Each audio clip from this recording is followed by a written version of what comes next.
आज की ये अज़ीम शान जश्न अकीद मिलादुन्नबी रली आलमी रूहानी तहरीक अंजुमन सरफरोश इस्लाम पाकिस्तान के ज़ेरे इक़बाल सारी जुलाई साल की शायर शान तरीक़े से निकाली जा रही है। दोस्तों, अल्लाह ताला की शान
फरमाता है और आज अंजुमन सरफरोश इस्लाम पाकिस्तान को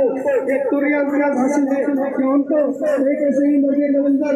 दुनिया कामिल की सरपरस्ती हासिल है कि दिल की निगाहें दुनिया से आज एक नहीं हजारों नहीं बल्कि हर गिरफ्तार कैसे है जिसकी दिल की बरकत सिर्फ नहीं बल्कि अल्लाह करती है।